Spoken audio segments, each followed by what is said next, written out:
Good morning जी, स्वागत है आप सभी का। आप देख रहे हैं जी पंजाब हरियाणा हिमाचल और आपके साथ मैं हूं अमृता गर्ग। शुरुआत करेंगे अहम खबर के साथ, जहां भाजपा विधायक अरुण नारंग और पुलिस कर्मियों पर हमले के मामले में पुलिस ने केस दर्ज कर लिया है। आपको बता दें 7 लोगों को यहां नामजद किया गया है, जबकि 300 अज्ञात लोगों के खिलाफ केस दर्ज हुए हैं। इस हमले में भाजपा विधायक अरुण नारंग के कपड़े तक फाड़ दिए गए, तो वहीं बचाव की कोशिश कर रहे एसपी हेडक्वार्टर गुरमेल सिंह के सर और हाथ पैरों में भी चोटें आई हैं। इस मामले में मलोट शहर थाना पुलिस ने कई धाराओं के तहत मामले दर्ज किए हैं।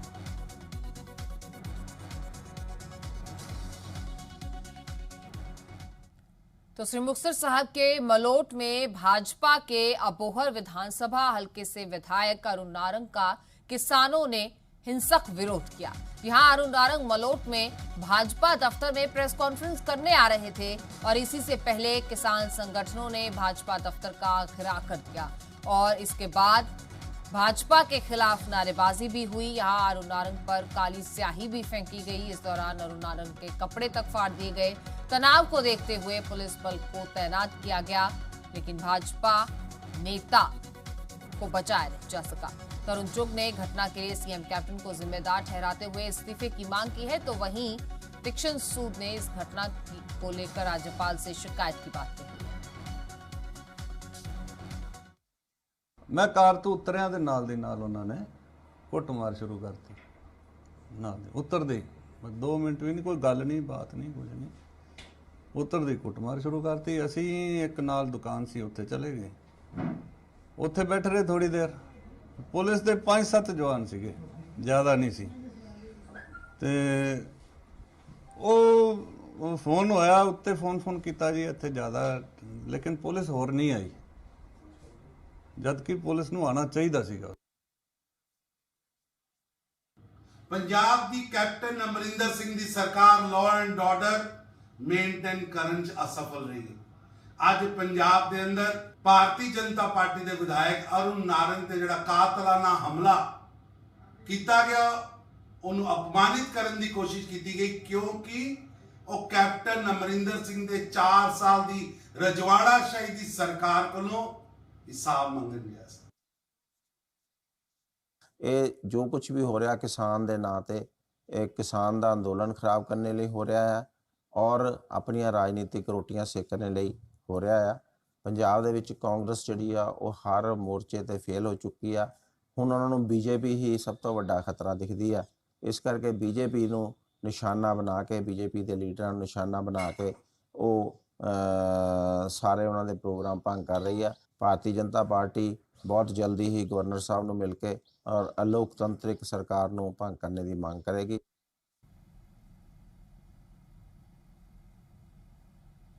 सवाल यही है कि विधायक पर हमला हो जाता है, इसके लिए आखिर जिम्मेदार कौन है? क्योंकि भीड़ की बात करें तो भीड़ का ना कोई चेहरा होता है और ना ही कोई पहचान होती है।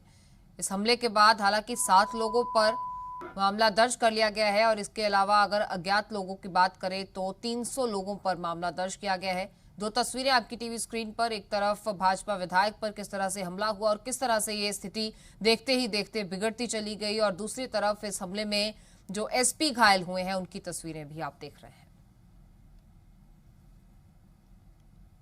अबोहर विधानसभा से भाजपा विधायक अरुण नारंग पर हमले के मामले में पंजाब भाजपा का प्रतिनिधिमंडल आज राज्यपाल से मुलाकात भी करेगा। आपको बता दें, यहां भाजपा राज्यपाल के सामने प्रदेश में गिरती कानून व्यवस्था का मुद्दा भी उठाएगी और ये प्रतिनिधिमंडल अरुण नारंग पर हुए हमले के मामले में सुबह 9 बजे राज्यपाल को ज्ञापन भी सौंपेगा। इसके बाद पंजाब भाजपा सुबह 11 बजे इसी मुद्दे को लेकर प्रेस कॉन्फ्रेंस करेगी और जाहिर है कि राज्य सरकार पर सवाल उठाए जाएंगे।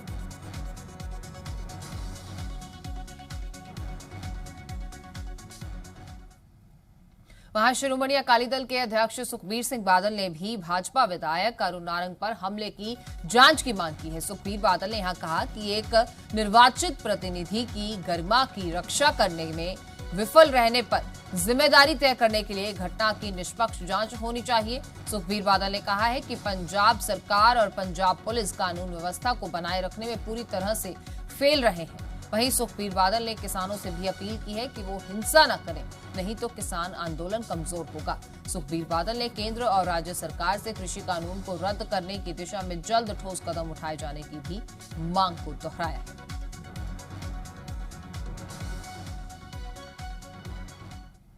पंजाब के मुख्यमंत्री कैप्टन अमरिंदर सिंह ने भी भाजपा विधायक अरुण नारंग पर हुए इस हमले की निंदा की है और राज्य के शांत माहौल को खराब करने वालों के खिलाफ सख्त कार्रवाई की चेतावनी दी है। सीएम कैप्टन ने पीएम मोदी से भी किसानों के इस मसले के जल्द समाधान के लिए हस्तक्षेप करने की अपील की, ताकि हालात को और बढ़ने से और बिगड़ने से रोका जा सके। सीएम कैप्टन ने किसानों से भी हिंसक कार्य में शामिल न होने की अपील की। वहीं सीएम कैप्टन ने भाजपा नेताओं की मुख्यमंत्री का इस्तीफा देने की मांग पर प्रतिक्रिया देते हुए कहा कि राज्य के भाजपा नेताओं को इस घटना से सियासी लाभ लेने की बजाय अब केंद्रीय लीडरशिप से तीनों कानूनों को रद्द करने की बातचीत करनी चाहिए, दबाव बनाना चाहिए। भाजपा विधायक अरुण नारंग पर हमले की पंजाब विधानसभा के अध्यक्ष राणा केपी ने भी निंदा की है और डीजीपी दिनकर गुप्ता को इस मामले की समयबद्ध जांच के आदेश दिए हैं। उन्होंने कहा है कि आरोपियों के खिलाफ सख्त कार्रवाई होनी चाहिए। अरुण नारंग पर हमले की पंजाब कांग्रेस अध्यक्ष सुनील जाखड़ ने भी निंदा की है। उन्होंने कहा है कि ये शर्मनाक है, ऐसा नहीं होना चाहिए था। किसी भी सूरत में हिंसा तो बर्दाश्त नहीं की जा सकती। ऐसी घटनाओं से किसानों के शांतिपूर्ण आंदोलन को भी झटका लगेगा। तो वहीं कांग्रेसी विधायक राजकुमार वेरका ने भी इस घटना पर निंदा जाहिर की है।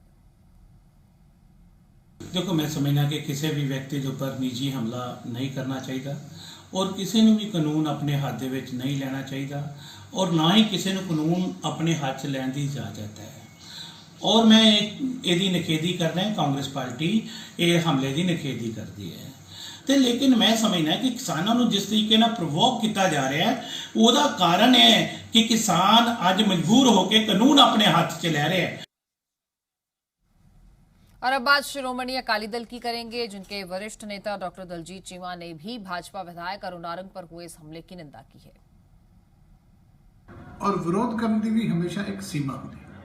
सभ्यक समाज के विच हिंसा वास्ते कोई था नहीं, पर मैं समझदा कि इस घटना के विच जो देखने को मिला वो बहुत ही दुखदाई है और मैं समझदा सरकार की भी लॉ एंड आर्डर की ये बहुत माड़ी स्थिति है। इस करके इस गंभीर घटना तो पंजाब की सरकार को भी जागना चाहिए, केंद्र की सरकार को भी जागना चाहिए। जाहिर है कि सिटिंग एमएलए के साथ ऐसा व्यवहार होगा तो सियासत तो खूब होगी। इसी हमले पर हरियाणा के मुख्यमंत्री मनोहर लाल ने भी कड़ी निंदा की है और कहा है कि अरुण नारंग के साथ मलोट में हुई इस जानलेवा और अभद्र घटना की निंदा करता हूं। जनता के निर्वाचित प्रतिनिधि के साथ ऐसी घटना पंजाब में कानून व्यवस्था और कांग्रेस सरकार की विफलता का प्रतीक है। ट्वीट करते हुए यहां पर उन्होंने पंजाब सरकार पर निशाना साधा है।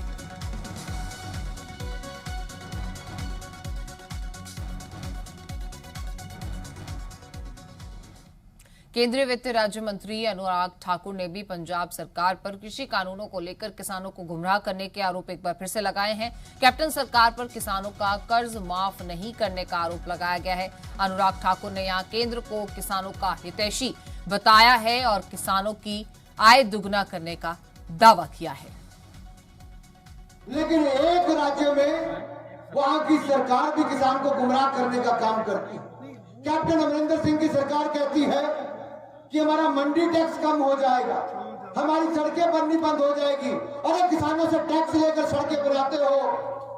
हमने तो अटल बिहारी वाजपेयी की सरकार में, आपको याद होगा, प्रधानमंत्री ग्रामीण सड़क योजना की शुरुआत हुई। आज भी प्रधानमंत्री ग्रामीण सड़क योजना में हजारों करोड़ की सड़कें पूरे साल में बनती है तो नरेंद्र मोदी जी के नेतृत्व में बनती है। भाजपा जहां पर भी कोई समागम, कोई प्रेस कॉन्फ्रेंस करने जाती है, विरोध का सामना करना पड़ रहा है। वहीं गुरदासपुर में तस्वीर सामने आई जहां भाजपा नेताओं को विरोध का सामना करना पड़ा। यहां पर राज्य भाजपा के उपाध्यक्ष और जिला अध्यक्ष की प्रेस कॉन्फ्रेंस थी, जिससे पहले किसान पहुंच गए और भाजपा नेताओं के खिलाफ नारेबाजी शुरू कर दी। पुलिस ने मौके पर पहुंचकर हंगामे वाले माहौल को तो शांत करा दिया। राज्य भाजपा के अध्यक्ष ने कहा कि प्रदर्शनकारी किसान नहीं बल्कि सियासी दल के लोग हैं। तो वहीं प्रदर्शनकारियों ने कहा कि भाजपा नेता कार्यक्रम करते हैं या लोगों से मिलते हैं तो उनका विरोध किया जाएगा और ये आगे भी इसी तरह जारी रहेगा। तो वहीं पंजाब में कोविड से जान गंवाने वाले लोगों को याद करते हुए सुबह 11 बजे से दोपहर 12 बजे तक शनिवार को 1 घंटे का मौन रखा गया।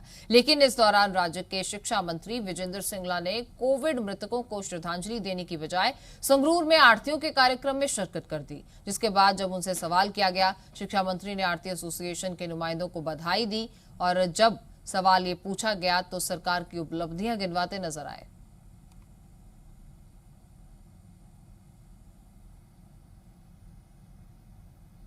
हरियाणा की बात करें तो हरियाणा के सीएम मनोहर लाल का आज दिल्ली का फिर से दौरा होगा। आपको बता दें कि दोपहर वो दिल्ली पहुंचेंगे और मुख्यमंत्री की यहां पर कई केंद्रीय मंत्रियों से मुलाकात होगी। भाजपा के कई बड़े नेताओं से भी उनकी मुलाकात हो सकती है, ऐसी जानकारी मिल रही है। सीएम मनोहर लाल ने शनिवार को भी चंडीगढ़ में सड़क सुरक्षा संबंधी विषयों पर आयोजित एक बैठक की अध्यक्षता की थी। इस दौरान परिवहन मंत्री मूलचंद शर्मा ने फरीदाबाद से वीडियो कॉन्फ्रेंसिंग के जरिए जुड़कर अपना भी पक्ष रखा था। मुख्यमंत्री ने इस बैठक में फसलों की आवक, सड़क सुरक्षा और ट्रॉमा सेंटर्स की सेवाओं को दुरुस्त करने को लेकर चर्चा की और बैठक में परिवार पहचान पत्र के लिए वेरिफिकेशन प्रक्रिया में तेजी लाने को लेकर भी उन्होंने निर्देश दिए हैं। सीएम मनोहर लाल ने यहां पर कहा है कि वाहनों की ओवरलोडिंग को किसी भी सूरत में बर्दाश्त नहीं किया जाएगा। सीएम मनोहर लाल ने रोड मैपिंग सर्वे पर जोर दिया और यहीं मीटिंग में कई विभागों के अतिरिक्त मुख्य सचिव और प्रदेश भर में जो जिला उपायुक्त हैं वो भी वीडियो कॉन्फ्रेंसिंग के जरिए इस बैठक से जुड़े।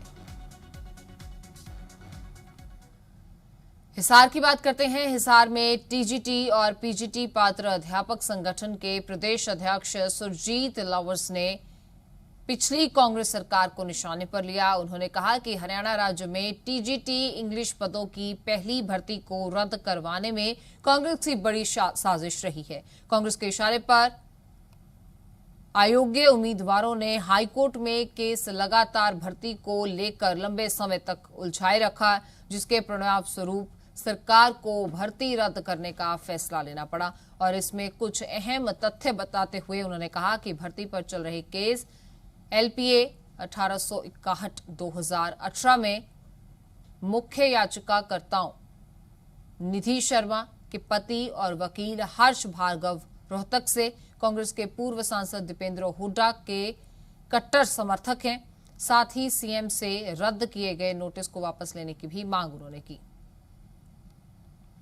और उधर मैदानी इलाकों में जहां लोग गर्मी झेल रहे हैं तो वहीं बात पहाड़ों की करें तो यहां आए दिन हो रही बर्फबारी से मौसम ठंडा हो गया है। लाहौल में भी ताजा हिमपात हुआ है। होली से ठीक पहले करीब 11,000 फीट पर हुए इस हिमपात से मौसम में चार चांद लग गए हैं।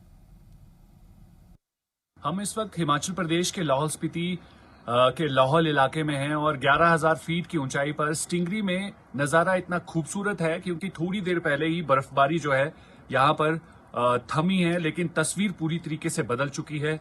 कैमरा पर्सन से कहूंगा कि पैन करके इस तरफ जरूर दिखाए और तस्वीरों में देखा जा सकता है कि किस कदर जो है ये पहाड़ एक बार फिर से बर्फ की सफेद चादर में ढक चुके हैं। तो कहीं ना कहीं हिमाचल प्रदेश में सबसे ठंडा जो जिला है वो यही लाहौल स्पीति बना हुआ है, क्योंकि पिछले कुछ दिनों में यहाँ पर न्यूनतम तापमान जो है -2 डिग्री सेल्सियस के आसपास बना हुआ है। इस वक्त भी टेम्परेचर 0 से नीचे है और मैक्सिमम तापमान की अगर मैं बात करूं तो लगभग 8 से 9 डिग्री सेल्सियस के आसपास यहाँ पर दिन में जो है तापमान रहता है। लेकिन आज होली है और होली के दिन पर ये कुदरत की जो है तस्वीर देखकर आप समझ सकते हैं कि सफेदी जो है वो कहीं ना कहीं इन पहाड़ों पर देखी जा सकती है। और एक बार फिर से ये लाहौल स्पीति जो है बर्फ बारी के बाद जो है एक बार फिर से यहाँ की वादियां खूबसूरत हो गई। कैमरा पर्सन रवि के साथ संदीप सिंह, जी मीडिया, लाहौल, हिमाचल प्रदेश। और अब बात अमरनाथ यात्रा की करते हैं। 2021 के लिए 1 अप्रैल से यात्रियों का पंजीकरण शुरू होगा। यात्रा के 2 मुख्य रूट होंगे जिसमें बालटाल और चंदनबारी शामिल हैं। यात्रा का पंजीकरण कराने के लिए 446 बैंक ब्रांचों को चिन्हित किया गया है। अमरनाथ यात्रा के लिए चयनित बैंकों में पीएनबी, येस बैंक और जम्मू कश्मीर बैंक शामिल हैं। अमरनाथ यात्रा इस बार 28 मई से शुरू होकर 22 अगस्त 2021 को खत्म होगी। कुल 56 दिनों तक अमरनाथ यात्रा चलेगी। यहां पर रुकेंगे एक छोटे से ब्रेक के लिए, फौरन हाजिर होंगे।